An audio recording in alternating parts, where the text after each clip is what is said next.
truth to us. Maybe we're hypnotized. This is life. I've been living. Shit's too serious, but I can't advance it.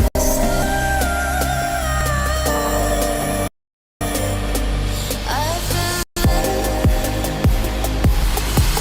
but I can't abandon it.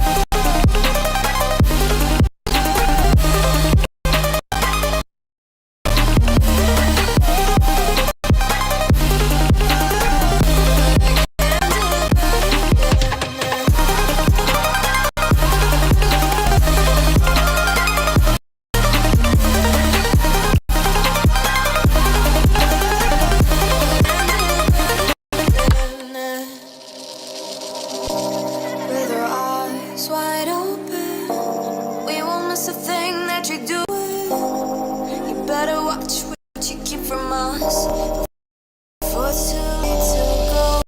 Our economy is broken. We shouldn't have to kill ourselves to serve someone else. This is life.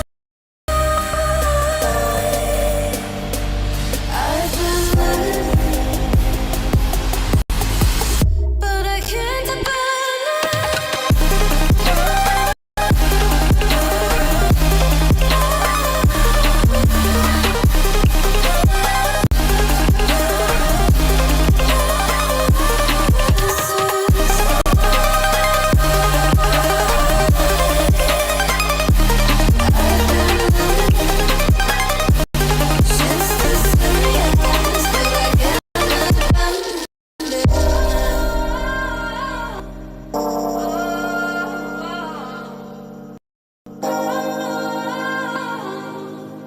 But I can't abandon it.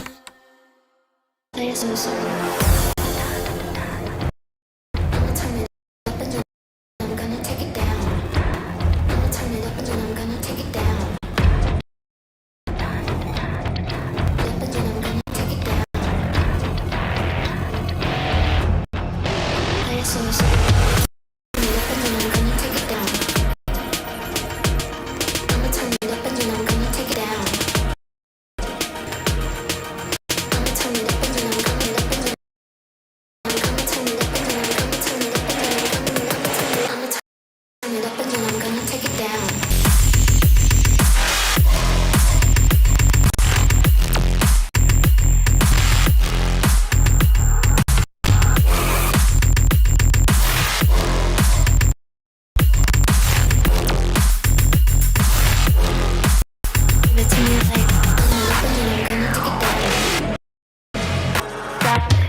on, you feel it moving with the revolution.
And many of your colleagues apologists for the Republican position. Ro Khanna, that's nice.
I would be like a groovy little pattern with the rhythm that you see. I wanna be with you, you wanna be with me. The whole time we stand like we both be at candy. Why don't you pay attention to the person that I am? Having money to my desk like I was being Uncle Sam. I see you look at me, and then I look at you. Instantaneously we know just what to do. I've been around the corner and I'm bored with what I see. But tonight you got the plot that could just make up the story. You looking sexy too, I don't know what to do. I'm gonna get you in a drink of cause I got blue. Get my freaking on, tell my fucking mom, cause I'm so thick that I know I'm not the fucking bomb. So take it in the money, take it in the money, take it in the money, take in the money, take the money, take in the money, take the money, take the money.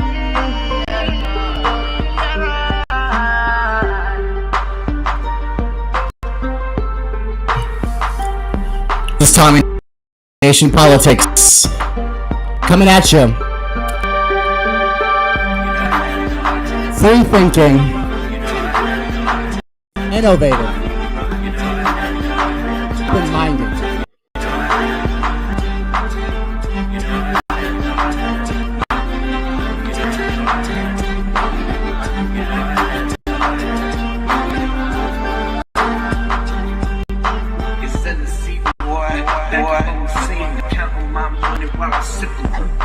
Hustle game good, I make a fucking kid shit. Ice cream paint jobs, how I'm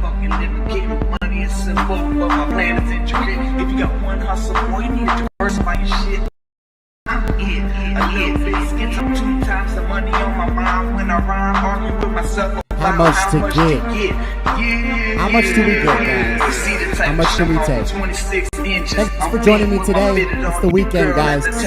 I hope y'all was taking the money. I hope y'all was taking the money all week long. Because I know I was. Politicians be taking money. Corporations be taking money. I hope the working people be taking some money. Because we got enough around. We're the richest country in the world, guys. I hope y'all are ready for a Friday, fun day, Tommy Nation Politics show.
Hey guys, this is Tommy with Tommy Nation Politics. How's it going today?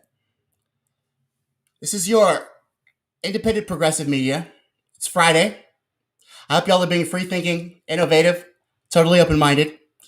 I know I missed my Tommy Nation Tuesday live stream. I was really busy finishing off my radio play. I hope y'all enjoyed it. It was a true story, guys. Chuck Schumer, he's a wizard. He got a budget resolution right out of his ass.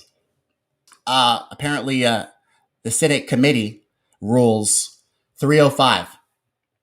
So I don't know if you guys know this, or I don't know if you guys glossed over it, didn't think it was important or anything, but basically the Senate has rules and regulations. They have procedural rules and regulations that I guess the committees come up with, and then they vote on them. And well, that's cool. At least Congress is doing something else besides, doing mailboxes and stuff.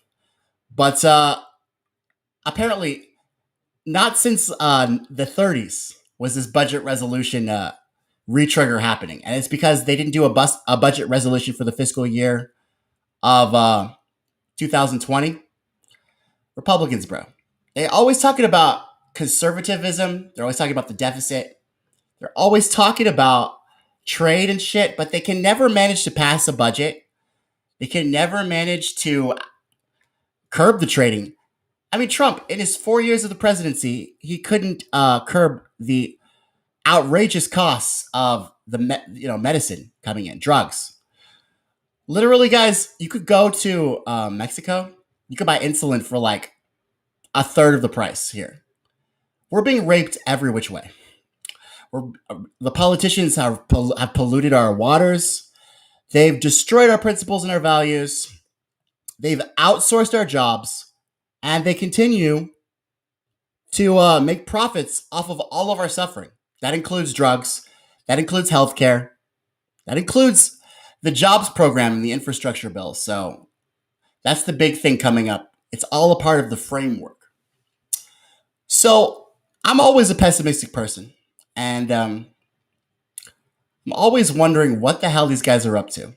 And Because I know if anything good happens, just like the marijuana legalization, they're legalizing marijuana slowly but surely, state to state. And New York was the 15th state to legalize marijuana recreationally.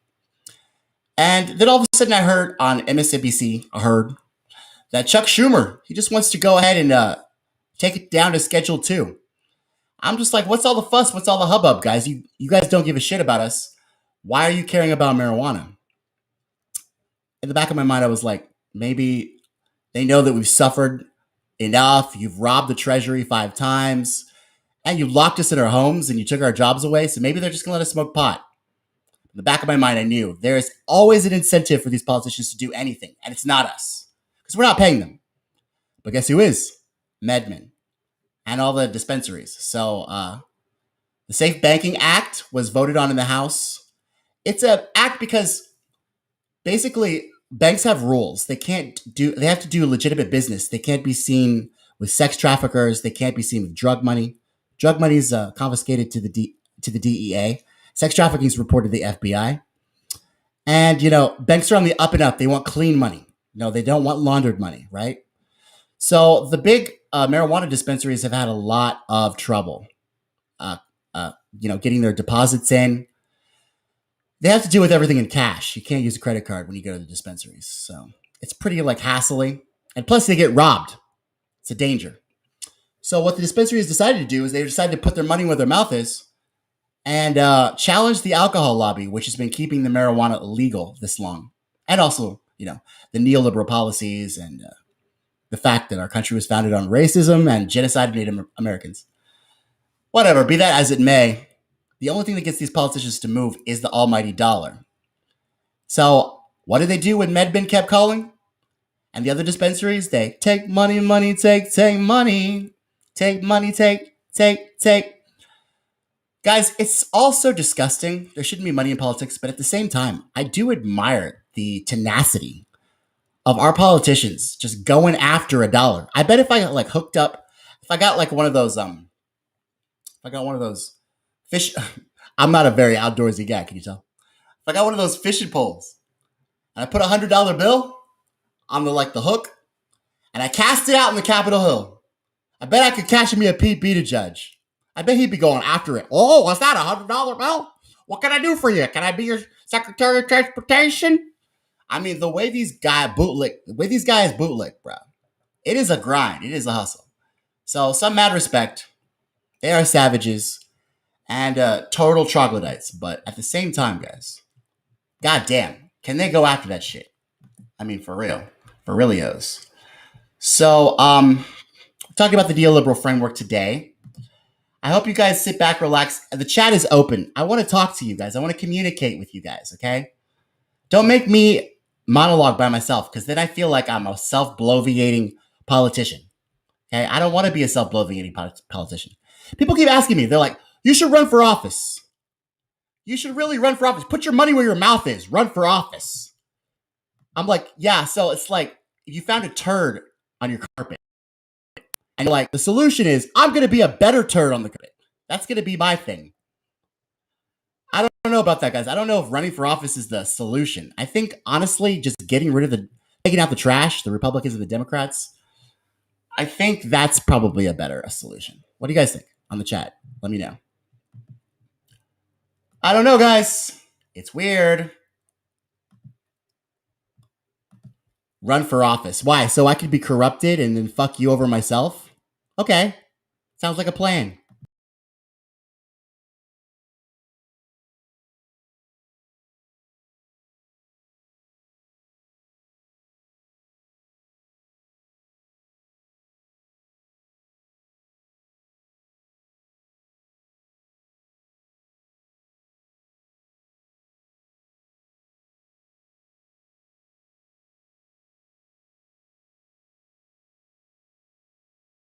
My dear friends, my fellow Americans, please let us stop the racialization of everyone and everything. This racialism. We are all children of God and are therefore family in the truest sense, no matter our race or ethnicity. This is aloha. And this is what our country and the world need. The mainstream propaganda media and politicians, they want us to constantly focus on our skin color and the skin color of others because it helps them politically or financially. Aloha means respect and love for others. It's what enables us to see beyond our skin color and see the soul, the person within. So let's do our best to cultivate this aloha in our hearts and see and treat others through this prism of love, not through the prism of race and ethnicity. Please let us not allow ourselves to be led down this dark and divisive path of racialism and hate.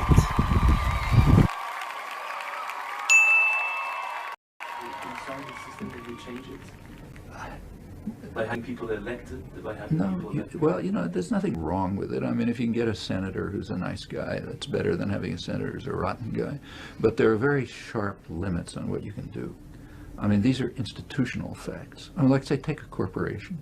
I mean, suppose the chairman of Ford decided to cut back profits and to use them to improve working conditions and to make safer cars and, put resources into, 10 cars 10 years from now that won't wreck the environment and so on. What'll happen to him? Well, for one thing, he probably ought to be put in jail because it's illegal. He has a legal responsibility to maximize profit and market share for his shareholders. Well, he wouldn't be put in jail, but he'd surely be kicked out. And somebody else would replace him who would do the right thing. And in fact, if by some miracle he did do what he set out to do, he'd be out of business in a year because his competitors wouldn't be doing it, so they'd be underselling him next year. I mean, these are institutional facts. I mean, the individuals in charge may be, very nice to their children and friends and give a lot of money to charity, but it doesn't change anything because they have to act within an institutional framework which requires vicious activity. You're head of a corporation, you've got to be an immoral monster, otherwise you can't survive as the head of a corporation. If you're part of the state system, you're part of the mafia. And the international affairs runs like the mafia. It's power systems that get away with whatever they can.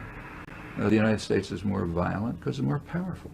And if Andorra had U.S. military force, they'd be doing it. That happens to be the fact about the way the world is. Well, the world can change, and it has changed. It's because of the popular movements. A lot of ferment in the 60s, developed much more in the 70s and the 80s, and just changed the culture. Free And that's the way to change thinking, it. innovative, and totally open-minded. Tommy Nation Politics. Hey guys, this is Tommy with Tommy Nation Take a look Politics. at How's everyone doing recent today? history since the Second World War. Something really remarkable has happened. First, human intelligence created two huge sledgehammers capable of terminating our existence, or at least organized existence, both from the Second World War. One of them is familiar. A scientific thunderbolt gives a preview of its destructive force. One of Japan's arsenal cities was selected as the first to feel the weight of atomic power. It was immediately obvious on August 6, 1945, a day that I remember very well. It was obvious that soon technology would develop to the point where it would lead to terminal disaster. The scientists certainly understood this. In 1947, the Bulletin of Atomic Scientists inaugurated its famous doomsday clock. How close is the minute hand to midnight? And environmental disaster, which wasn't thought about much in 1945. But it turns out we now understand that at the end of the Second World War, the world also entered into a new geological epoch. It's called the Anthropocene, the epoch in which humans have a severe, in fact, maybe disastrous impact on the environment. There was a sharp spike in such activities and disaster after 1945. So geologists pretty much, even formally, date the origin of the Anthropocene to about the same time as the nuclear age. observing that, the analysts and Bulletin's analysts in 2015 mentioned both and moved the clock to 3 minutes to midnight, the closest it had been since 1984. Immediately after the Trump election, late January this year, the clock was moved again to 2.5 minutes to midnight, closest it's been since '53. So there's the two existential threats that we've created. In the case of nuclear war, maybe wipe us out. In the case of environmental catastrophe, severe impact. And then a third thing happened. Beginning around the 70s, human intelligence dedicated itself to eliminating, or at least weakening, the main barrier against the threats. It's called neoliberalism. If you ask yourself there was a transition at that period from the period of what some people call regimented capitalism, 50s and 60s, the great growth period, egalitarian growth, a lot of advances in social justice and so on.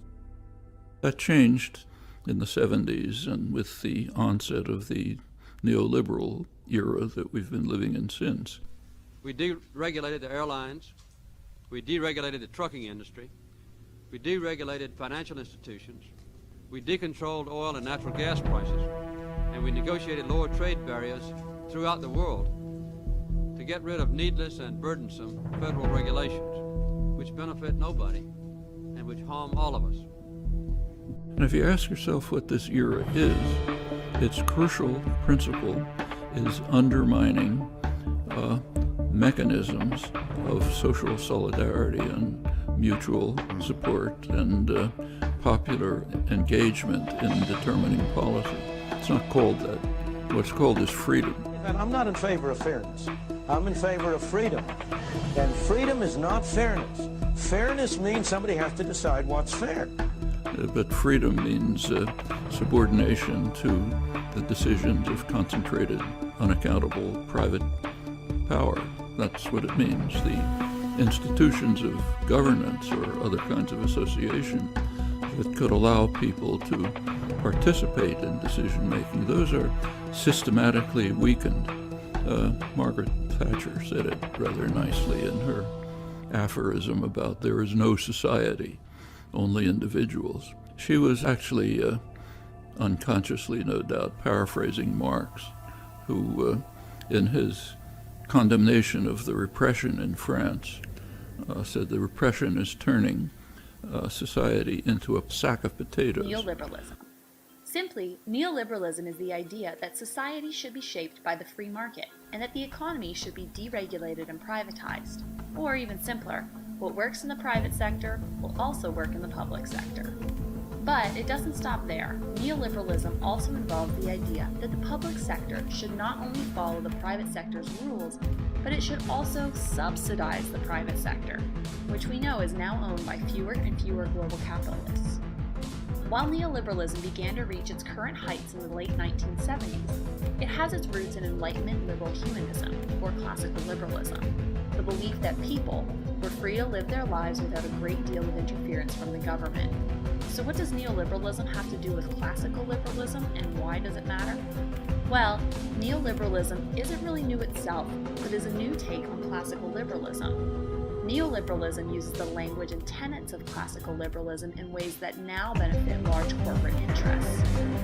For example, many of the tenets of liberalism were enacted in the name of equality, meaning that free market policies were supposed to allow people an equal chance into the marketplace. Under neoliberalism, however, the free market loses its ties to democratic ideals and instead allows corporate capitalists to open up previously unavailable markets. Basically, the free market becomes increasingly free for wealthy corporate capitalists and less free for everyone else. Although neoliberalism is a discourse that we cannot necessarily see, it has real material effects on many aspects of our lives.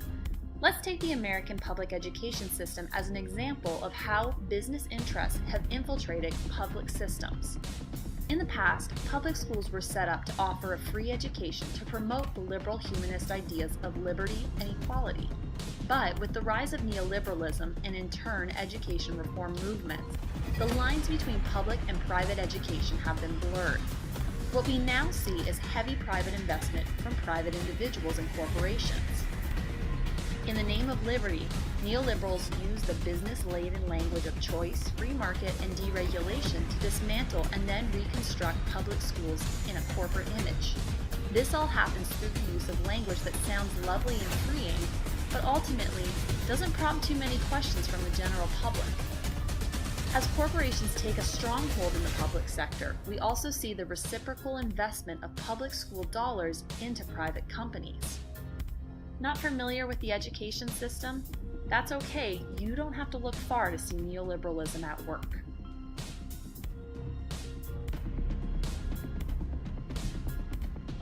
Remember, neoliberalism is everywhere, and it isn't limited to one political party. It's both right and left, and conservative and liberal, which makes it very hard to work against. So next time you hear a politician or CEO talking about the greater good, take a moment to wonder who's good. More often than not, the good being held up as liberty for all might really just be more money for some. Billionaire Bill Gates receiving criticism for comments he made on Sunday about refusing to lift patent protections on COVID vaccine technology, arguing that the delay in international vaccine rollout, quote, is not intellectual property. It's not like there's some idle vaccine factory with regulatory approval that makes magically safe vaccines. You know, you've got to do the trial on these things. Every manufacturing process needs to be looked at in a very careful way. Democratic strategist, owner of JC Strategies, Jennifer Holsworth-Karp, and Senior Director of Policy at the Conservative Partnership Institute, Rachel Bovard. They join us now to discuss. Rachel, let me start with you. We've been tracking this Gates phenomenon around this importantly because obviously there's all this conspiracy theory, microchip, etc. But it is kind of crazy that a single person has so much influence over the original vaccination process. People will remember his own seed money was largely used in order to boost that effort. I'm not saying that was bad, but there's consequences that come with that. And now we're seeing the same thing where the whims of a single person can decide what should be a government-wide decision. So I'm just curious generally for your reaction. It's billionaire exceptionalism. It's this weird habit that we have that if you've made money in one sector and you've invented a really good product, somehow it means you're good at everything, and that we should defer our government policy to your judgment. And, I really think it's shocking that he can say this when, the New York Times is running stories about India showing funeral pyres just all over the country from satellite pictures. I mean, you just see them burning their dead because this COVID pandemic is ravaging them. And we're no longer in a situation that we were in a year ago. We have a vaccine. We have the means not just delay spread, but stop spread.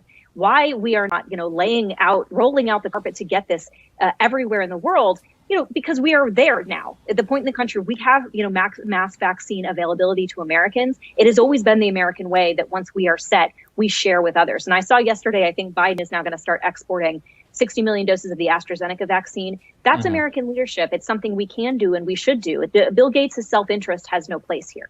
Yeah. So Gates tries, I have a lot to say about this, Jen, you won't be surprised. Gates tries to frame this as like an either or, like, oh, we'd be better off doing, contributing to COVAX, which is the thing that he's been pumping, where basically rich countries donate to help fund the cost of vaccines. That doesn't deal with the supply issue. So there's no reason why we can't, as the Biden administration is doing now, lift the embargo on the raw materials, send over the tens of millions of AstraZeneca doses, which we are not using because it does not have approval here, as well as additional money to help fund vaccines, not just in India, but in the global south around the world. But he makes this claim like, oh, it's not like there's magic factories around that they could just make this vaccine. Allow me to read to you from an AP article that we covered here recently, the opening paragraph. In an industrial neighborhood on the outskirts of Bangladesh's largest city lies a factory with gleaming new equipment imported from Germany. Its immaculate hallways lined with hermetically sealed rooms. It is operating at just a quarter of its capacity, and that is exactly because of the patent protection that Bill Gates and the US and the EU have gone to the mat to keep in place in spite of a WTO initiative and resolution that would move things in the other direction and dramatically increase supply. Just individuals, amorphous mass, can't act together. That was a condemnation. For Thatcher, it's an ideal. And that's neoliberalism. We destroy, or at least undermine, the governing mechanisms in which people, at least in principle, can participate to the extent the society is democratic. So weaken them, undermine unions, other forms of association, leave a sack of potatoes, and meanwhile transfer decisions to unaccountable private power, all in the rhetoric of freedom. Well, what does that do? The one barrier to the threat of destruction is an engaged public, an informed, engaged public, acting together to develop means to confront the threat and respond to it. And that's systematically weakened for people to become more passive and apathetic and not to disturb things too much. And that's what the neoliberal programs do. So put it all together, and what do you have? A perfect storm.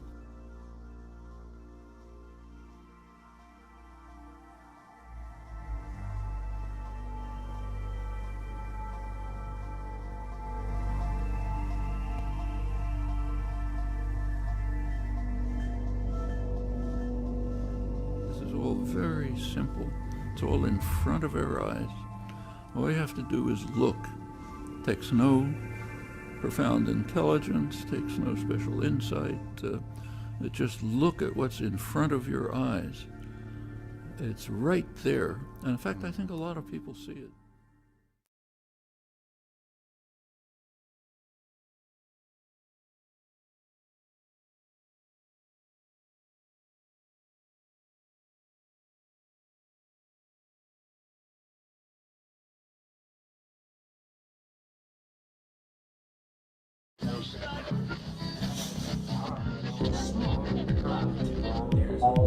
Hey guys, this is Tommy with Tommy Nation Politics. How's everyone doing today? Tommy Nation Politics.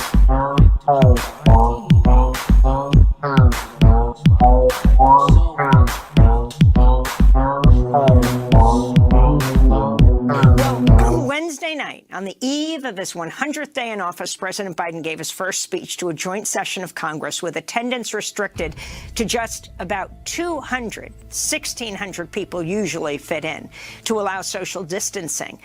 Biden opened by noting that for the first time in history, 2 women sat behind him, House Speaker Nancy Pelosi and Vice President Kamala Harris. Madam Speaker, Madam Vice President,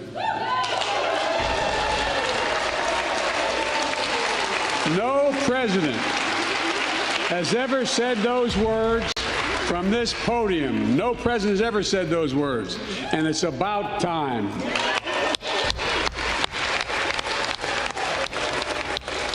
Biden used his address to propose trillions of dollars in new economic proposals and unveiled his $1.8 trillion American Families Plan, which includes $1 trillion in new spending and $800 billion in tax credits aimed at expanding access to education and childcare. He also called on lawmakers to support his plan to invest heavily in the country's infrastructure, to expand the social safety net, in part by funding it with $4 trillion in taxes from the rich and corporations. Biden also condemned systemic racism and called on lawmakers to pass the George Floyd Justice and Policing Act of 2020. On the foreign policy front, he vowed to end what he called the forever war in Afghanistan and referenced China 4 times. For more, we're joined by Ro Khanna, Democratic Congressmember from California, member of the House Committee on Oversight and Reform and House Armed Services Committee. Thanks so much for staying with us. Congressmember Khanna, let's talk about his proposal on taxing the rich and explain the significance of it, how popular it is in this country, except for the U.S. Senate. The president gave a very powerful and consequential speech. We've come a long way from when President Clinton said that the era of big government is over. This speech was an explicit rejection of the neoliberal framework that I would say started with Reagan and Thatcher. And President Biden made the case that you need an active role of government in investing in people to unleash their potential, not massive deregulation and tax cuts. And he also explicitly made the case that those at the very top are simply not paying what he said is their fair share. In many cases, they're actually not taxes they owed, and that we can raise the tax on the very wealthy and collect the taxes from them and corporations to invest in our working class, to invest in our middle class, to invest in our country. And it was very popular, the speech, and very well delivered. Jayati Ghosh is remaining with us. She is a leading economics professor in this country from University of Massachusetts Amherst. If you can talk about how transformational these proposals are, if they in fact became law, what Biden is presenting here, shocking even progressives. Yes, I think it's unexpected and it's very welcome. It's very important to turn the direction of the nature of public intervention away from protecting the interests of the rich and of large capital to protecting the interests of people and making the economy work for people. This has not been the aim of government policy across the world, but especially in the US, for the last 3 decades. So it's very refreshing to see this shift. It's not enough, but it's a very important first step. And I hope that this will actually have very positive implications for the rest of the world. Already we've seen that Janet Yellen's declaration that the US would support a minimum global tax rate for corporations of 21% has had very significant impact. I'm part of a global commission with Professor Stiglitz and Jose Antonio Ocampo and others that is saying that we must have a minimum tax rate for corporations and to ensure that we tax them as one single unit globally, which is how they make their profits, so that we don't have this massive shift of profits into low tax jurisdictions so that people everywhere in the world lose out. Congressman Khanna, you've said that Biden's vision will not come into view until we end the filibuster. Could you explain why? Well, the reality is that a lot of the proposals on immigration, on gun safety, on voting rights require 60 votes. You can't do that through reconciliation. And there's just no way you're going to get 10 Republicans to vote for some of those things, but they weren't even willing to vote for basic COVID relief. So we need to get rid of the filibuster. It also, if we don't have the filibuster, would decrease the leverage of some of the members in our own caucus and allow for the president's agenda to go forward.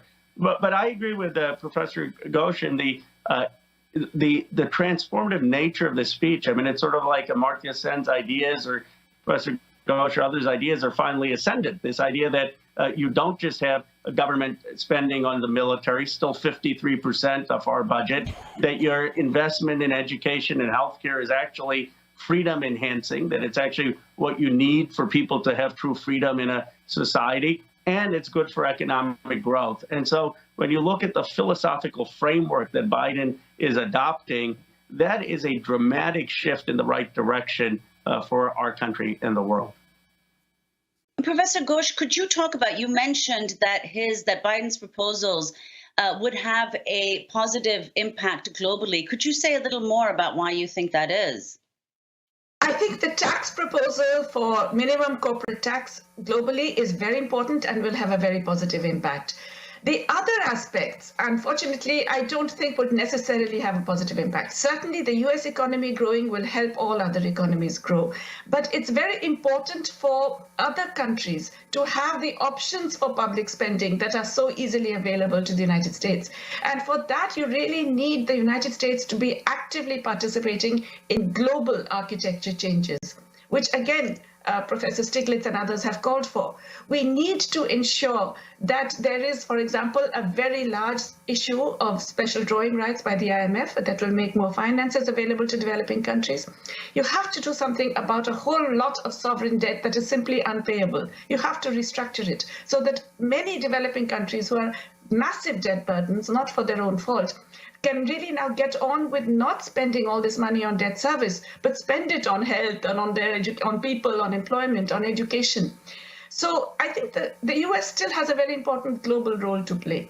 And I recognize the importance to do things for Americans, but it's very important in the US interest to make sure that the kinds of strategies that he's trying to implement in the US are also available to people in the developing world. and to governments elsewhere.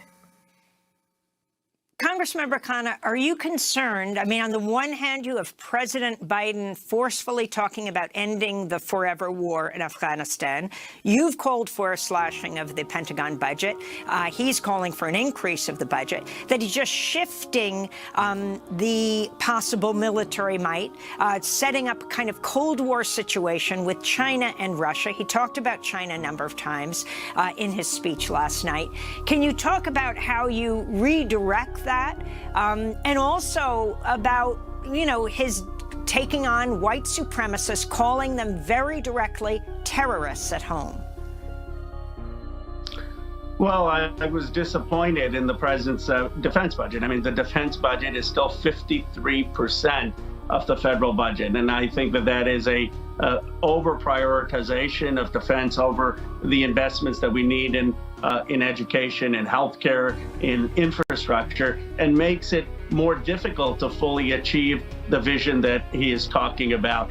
And on China, we need to make sure that we are competitive. I agree with him that ultimately we have to show that liberal democracy is a superior model for the world, and we want to be leading in clean tech, in AI, in synthetic biology, and jobs of the future. But that doesn't mean that we have to replicate a Cold War, that we should be engaged in xenophobia or fear of Chinese immigrants. In fact, the reason we're having this conversation on Zoom is because of a Chinese immigrant who was denied entry into the United States 7 times and was able to come on his 8th try and then founded Zoom. And so I rather those individuals be in the United States.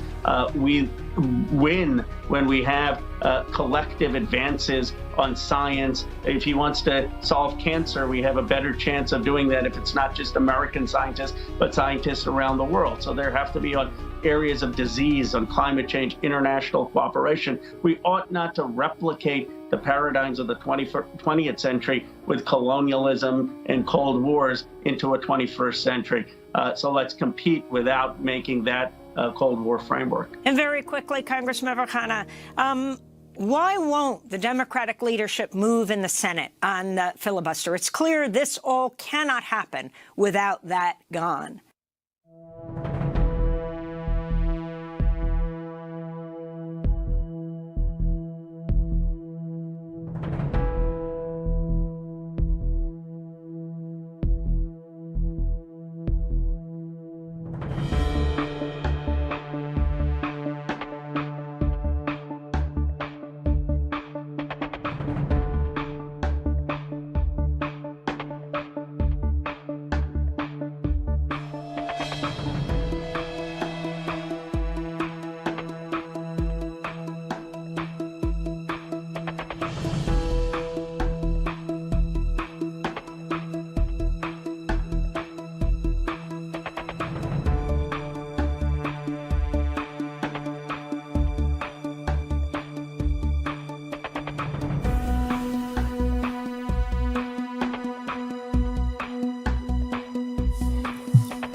You are tuned into the framework. Everything is going according to plan.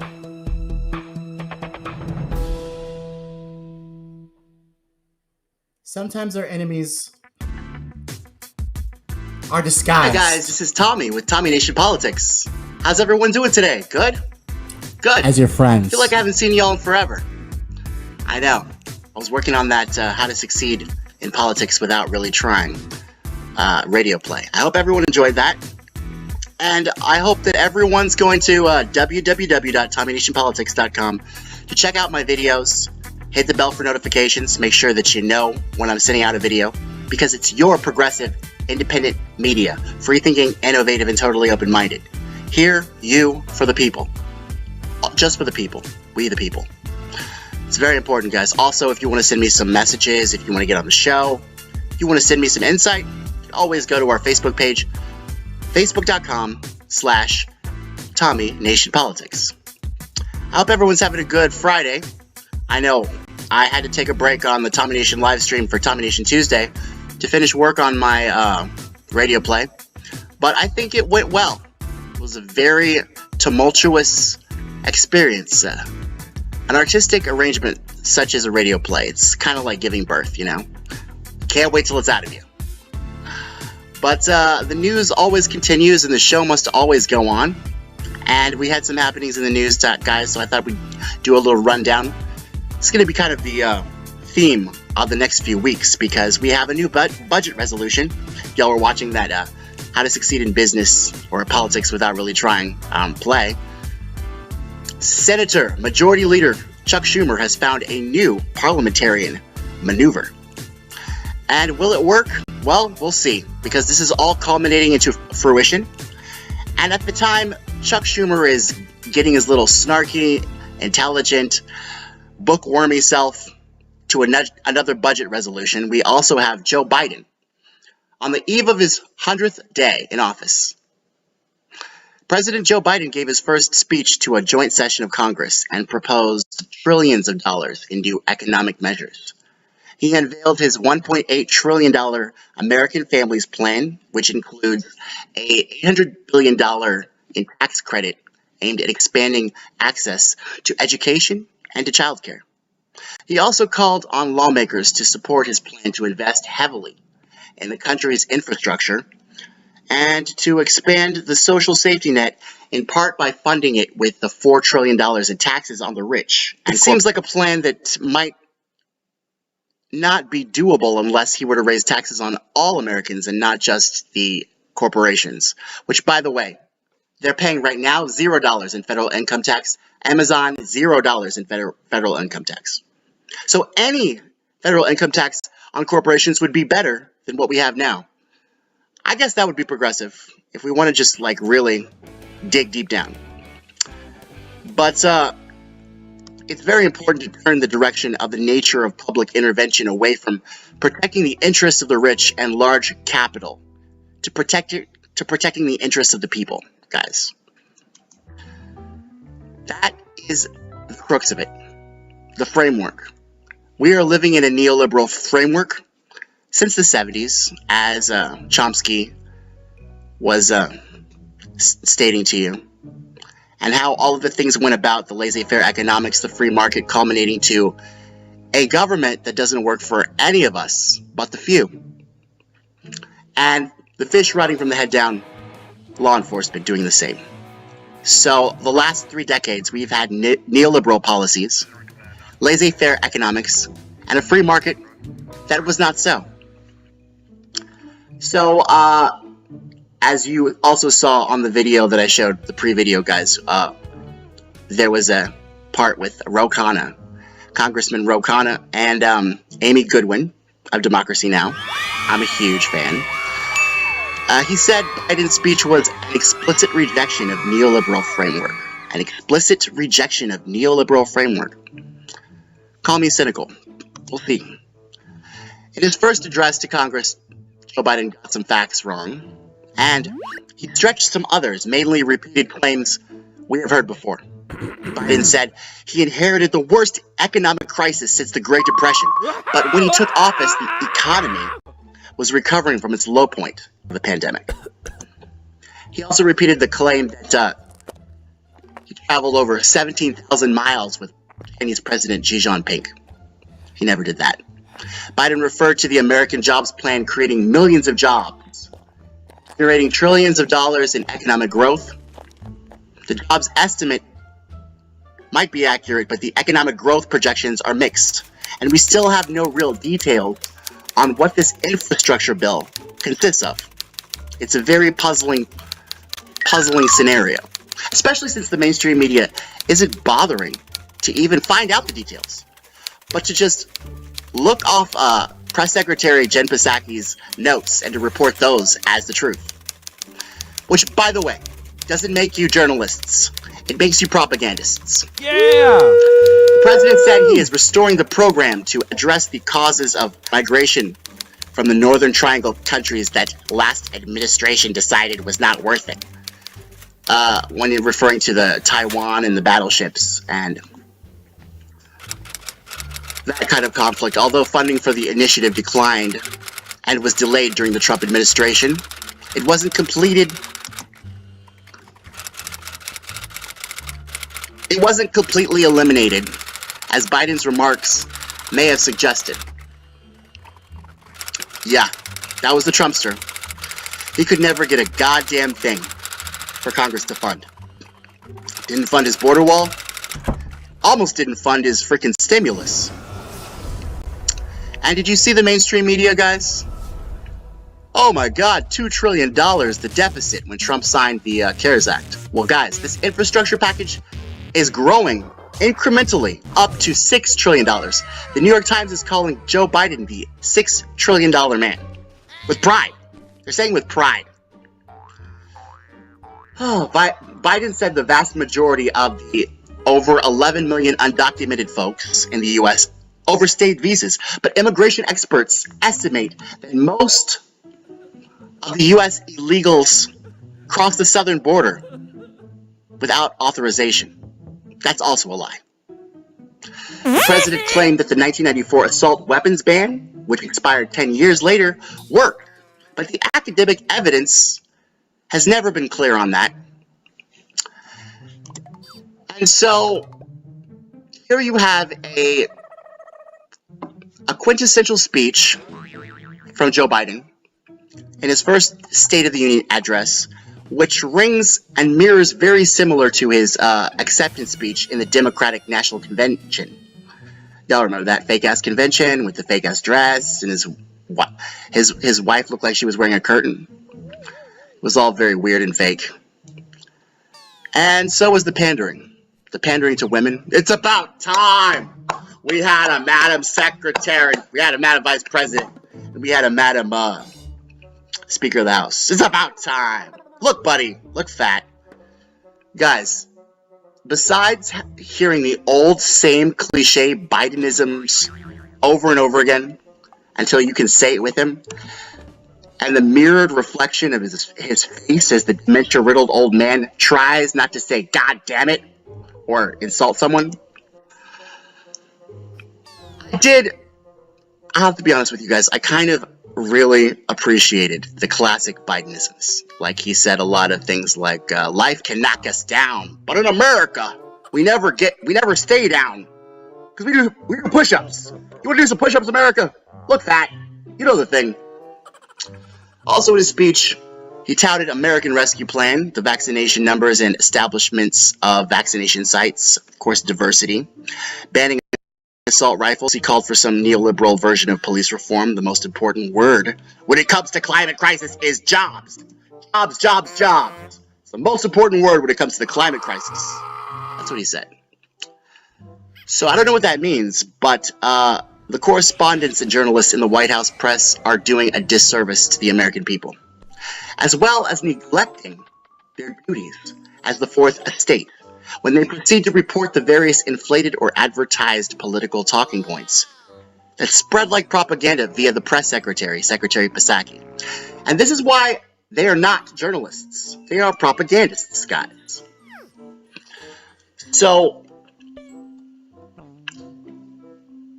I stand here tonight, one day shy of the 100th day of my administration. 100 days since I took the oath of office and lifted my hand off our family Bible and inherited a nation. We all did. That wasn't crisis, he said. The worst pandemic in a century, the worst economic crisis since the Great Depression, as previously jobs were going up when he took office. He was on the rise. He was on the rebound. So, when he took office, the economy was recovering, and from the low points earlier in the pandemic, they had seen a rise. And the market itself, economists are saying it's a bull market, which goes up and down. It's very volatile, because it's not a free market. I would just like to make clear, therefore, the correspondents and journalists are doing a disservice, because can you remember it at one time where somebody told 100,000 lies? Yahoo News, Trump tells 100,000 lies. New York Times, Trump is a liar, pants on fire, 5 Pinocchios, right? How many times did Joe Biden lie in this speech? How many times did he stretch the truth? How many times did he say he took the oath of office and inherited a nation, we all did, that was in crisis the worst economic crisis since the Great Depression. The jobs in January had risen 22 million. And by November, the unemployment rate was reaching 14.8%. And in the second quarter of 2020, the gross domestic product, used to gauge the health of the economy for some reason, had increased. So, do you see Anderson Vanderbilt Cooper? Do you see Chris Cuomo? Do you see Joanne Reid just checking off the lies that this liar, this old, dementia-riddled old man, he tells so many lies. How many lies is that? His first 100 days. Can I get an article on that? Can I get an op-ed from the New York Times on how many lies Joe Biden's told his first 100 days? Oh no? You won't be doing that, will you? It's so weird, guys. The tone in the mainstream media is out of this world, guys. He's the $6 trillion man spending $6 trillion. You have no idea what he's spending the $6 trillion on either. You have no idea. You have no details. You don't even ask. And guys, so I just want to read the news today. Check out this. Check this out. Check out this. Let's read the headlines for Joe Biden. I'm typing in Joe Biden. What do we get? What do we get? What do we get? Oh dear. Joseph Biden. Joseph. I also found out, guys, it's not Joseph Elizabeth Biden. It's Joseph Robinette Biden. It's even fucking better than Elizabeth. Robinette? Who the fuck named you? Piglet from Winnie the Pooh? Fucking weirdos. NBC News. Joe Biden is proving progressives wrong, and they're loving it. People. Joe stops to pick flowers. Jill on the way. CNN. Joe Biden is old. Here's why that's a good thing. ABC News. How Amtrak Joe Biden's infrastructure push could put a rail back in the track of the U.S. So everyone's just talking about how amazing this guy is, bro. Even though he lied all through his speech and he stretched the truth and he couldn't remember certain details. We'll get to that later.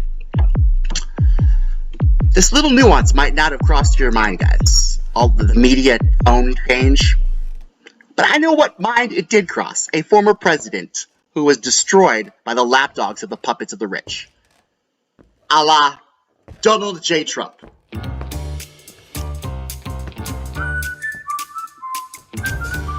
And welcome to Hannity. And tonight we're broadcasting from the always beautiful Mar-a-Lago in Palm Beach, Florida, where in just moments, the 45th President of the United States, Donald J. Trump, he will join us for his first sit-down television interview since leaving the White House.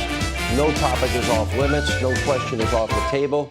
We'll cover Joe Biden, the radical left, the future of the GOP in 2022 and 2024, COVID-19, the crisis on our southern border, the mob, the media, and everything in between. I think it's very transparent. He's struggling cognitively. He usually averages less. We follow his schedule very closely, less than one event a day. What do you see? How do you grade him 3 months in? So he's going to be 79 years old. That is not old. I know many people in their late 80s that are just as good as they were years ago. I spoke to one who's 92 years old. He said, I feel better than I did 20 years ago. 78, 79 is not old. But he, you know, look, I don't think it's even appropriate for me to comment on that. It sort of speaks for itself. I mean, people can make their own determination. I know that if it were me, they would be up and down going crazy, right? But I had an instance where on a slippery ramp, piece of steel, very steep and very long, no railings, no nothing, and it was pouring at West Point. And the last thing I want to do is go down, because when Gerald Ford went down, it was not good. Now, when Biden went down, the press didn't cover it. I mean, if you look at...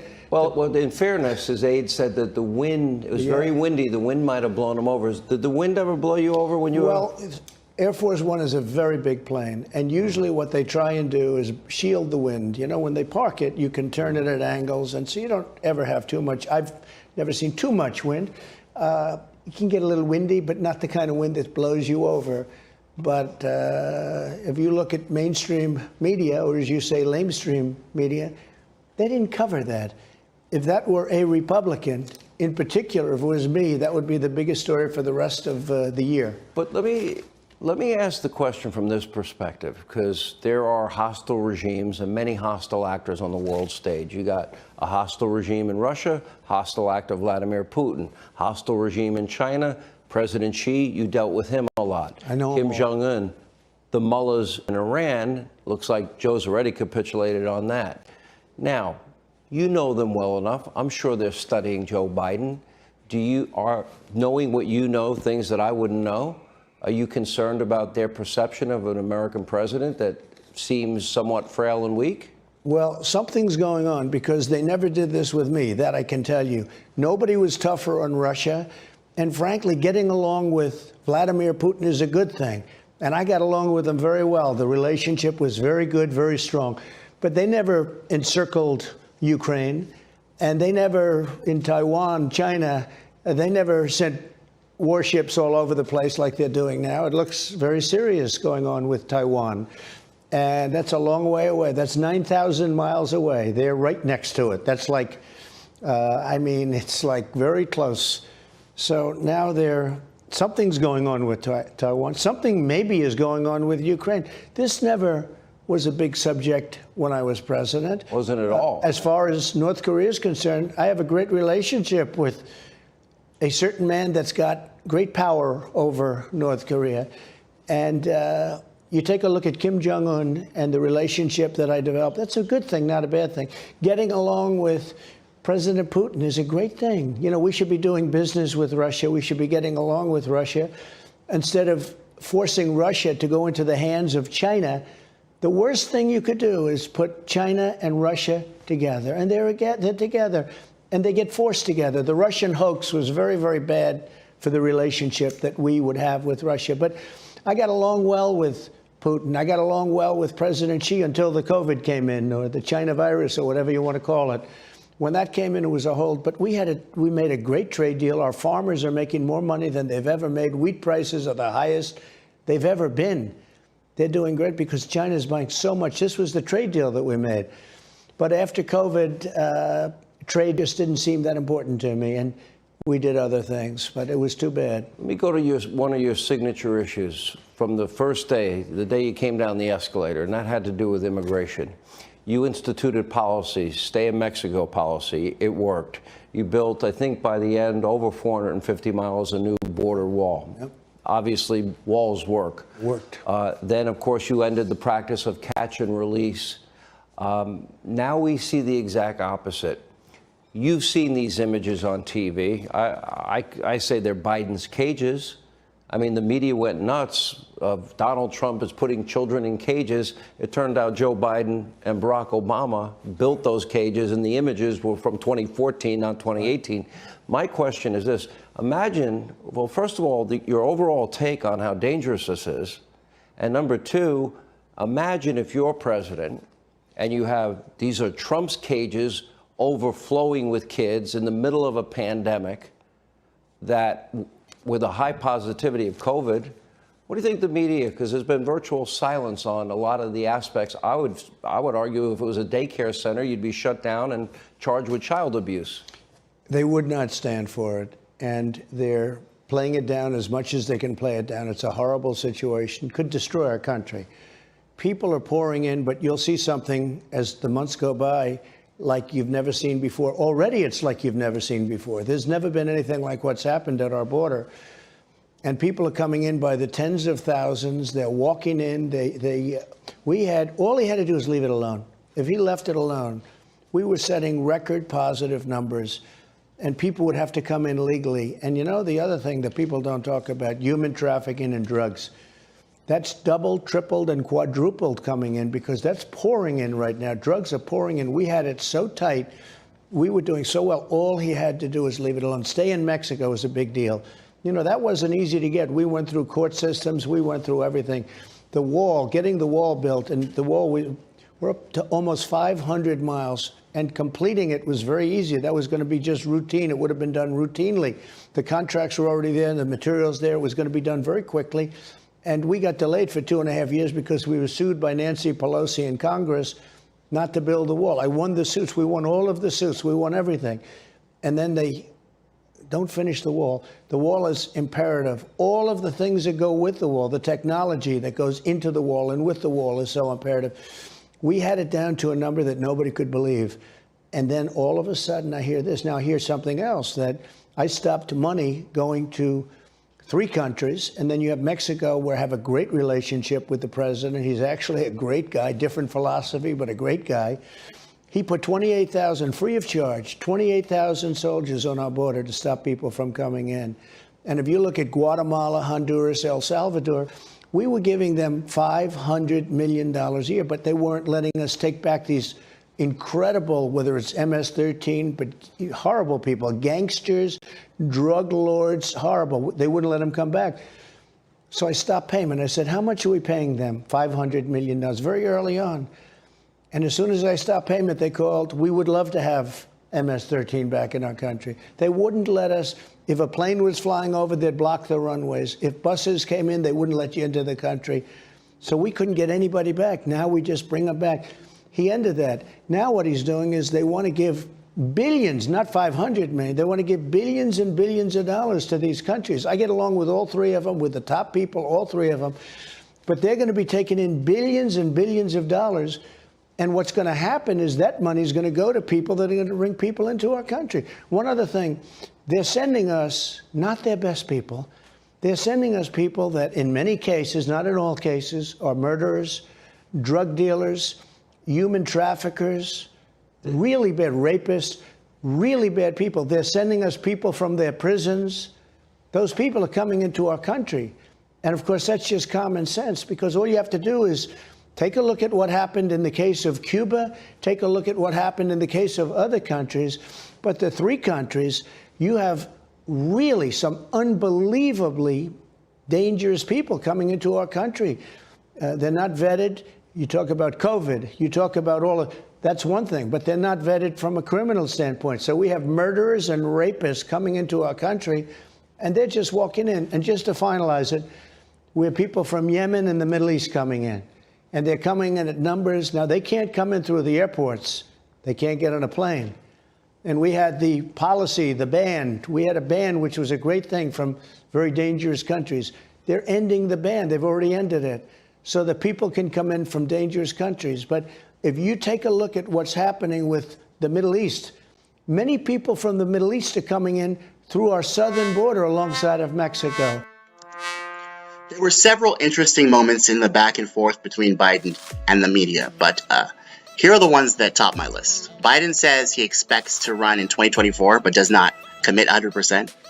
My answer is yes, I plan on running for re-election. That is my expectation, Biden said when he asked if he was planning on seeking a second term. Asked again to commit to running again 100%. Biden said he was a big believer in fate and had no idea what would happen in the next 3.5 years. I have no idea what's going to happen. Biden's going to be 82, by the way, in 2024. Asked if he believes he'd be running against former President Trump, Biden replied, "Oh, come on. I do not even think about, I have no idea. I have no idea if there will be a Republican Party, do you? Look, buddy. Look, fat. Is there a Republican Party? I am the Republican Party." Biden says migrant families at the border should all be going back. Much of the hour-long news briefing focused on immigration overwhelmed detention facilities, which they're calling detention facilities now and not kids in cages. That's a new tone change for the mainstream media as well. And some families are not going back because Mexico is refusing to take them back. Some, not all, Biden said, we're in negotiations with Mexico. This president, he is not in charge of his administration.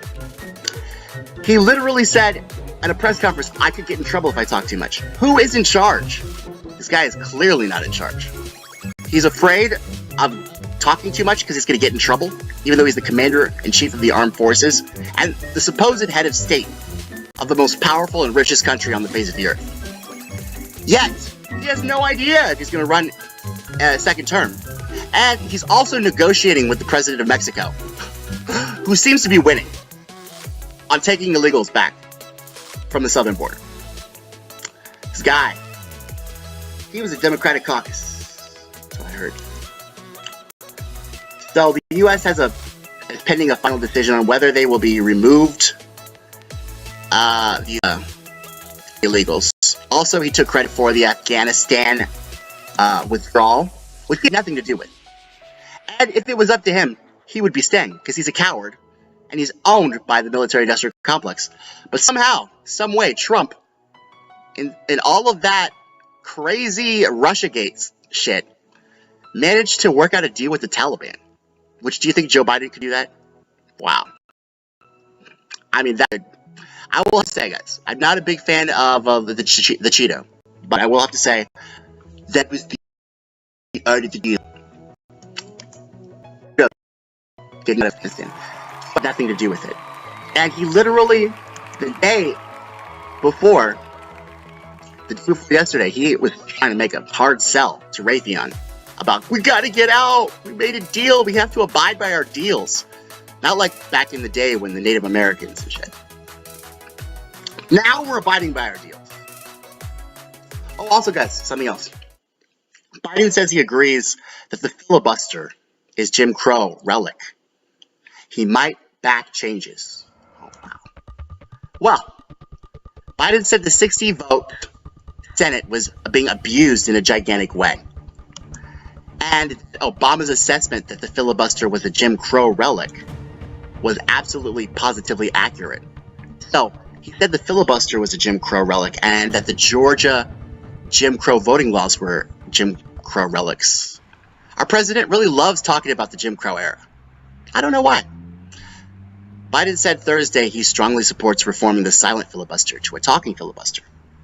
He said if senators want to block legislation, they can cite statistics, they can be on the floor talking. If we have to, if there's a complete lockdown and chaos is a consequence of the filibuster, then we'll have to go beyond. But he has really no plans. The plans are in the hands of Chuck Schumer. Infrastructure, infrastructure, infrastructure. It's all Biden pivots to. And what is in this infrastructure plan? Details have yet to be released, but as usual, the mainstream media is hailing him the most progressive president since FDR, without even seeing results, and without even asking questions, and without even knowing the recipe, the prescription, the legislation, the policy. So, democracy now seems to be very optimistic that we are moving off the path of neoliberal framework. But I remain pessimistic. Why? I have to remain free-thinking, innovative, and totally open-minded at all times. Tommy Nation Politics.